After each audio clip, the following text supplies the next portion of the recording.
I had a number of posts like Vice Chancellor, advisor to Andhra government, other advisor to a lot of other state governments and UPSC, Planning Commission of Tamil Nadu. But every post, whatever post I hold, I love it. I commit myself to the every post where I am working. But out of all the posts, the most challenging was the Vice Chancellor of Anna University in Chennai. There are two reasons. One is one of the largest technical university in Asia, Anna University, having 600 colleges affiliated to Anna University, 10 lakh students and about more than 2 lakh teachers and 600 engineering colleges. But the challenge was when I joined as a Vice Chancellor, at that time the Chief Minister Jayalalitha was Chief Minister. So she gave me a challenge. Sir, I want Anna University to be the number one in the country. I want you to make it happen. So that was a big challenge for me because I was new to the system. I came from outside. I accepted the challenge.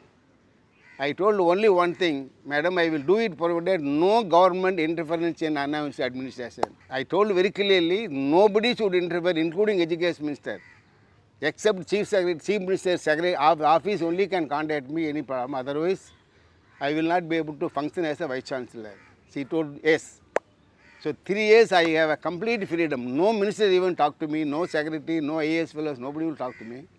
So I made it happen. In 3 years time, Anna University became the number one taken in the country, above IITs, and I maintained it.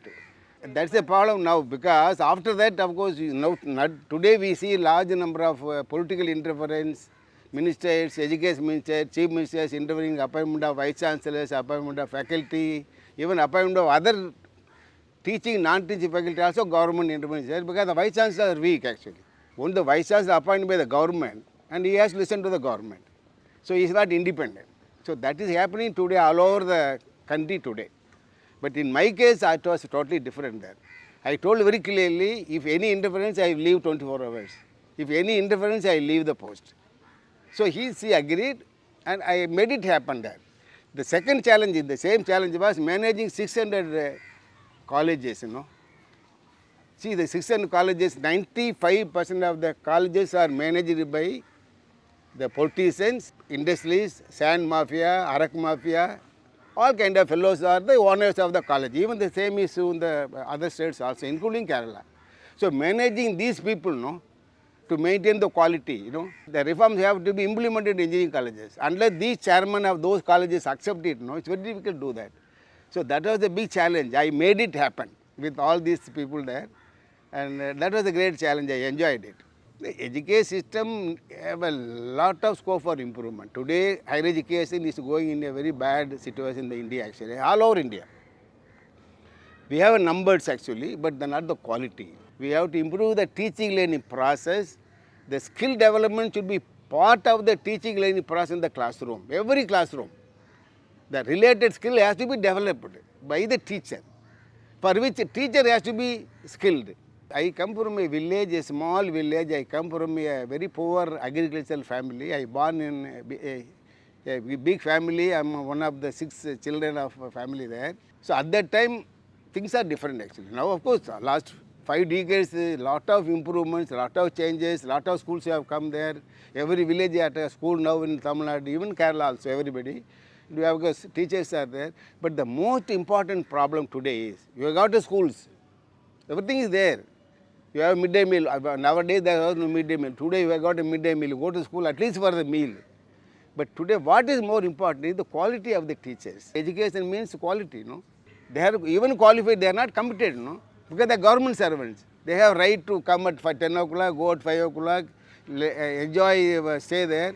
The problem is that the typical government job, things are changing, 5 decades is a lot of change happened there, technological changes. When I never saw a computer as a student, even doctorate student, I never see a computer. But I wrote 55 books on computers without seeing a computer. The younger generation has to be, in addition to using smartphone, there is no use of using smartphone, but we have to become smart, Today computers are smart, phones are smart, but except people, unless you become smart, there is no use of using a smartphone there, unless that is where the new generation has to look for. You please try to become smart, a creative thinker, a innovator, a critical thinker. See, this hairstyle is a very long story. My hairstyle has a very long story.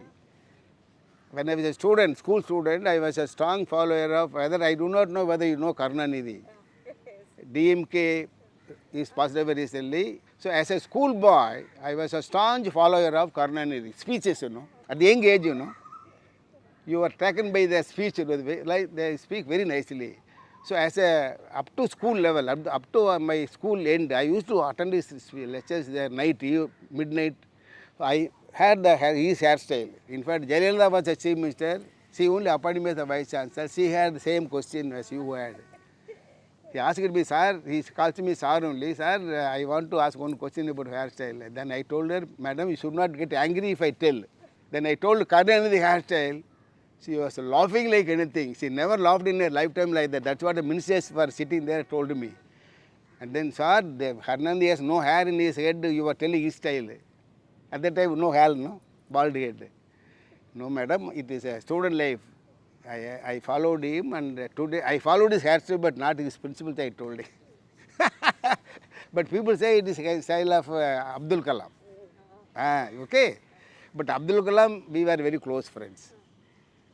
Abdul Kalam was professor of Anna University when I was vice chancellor.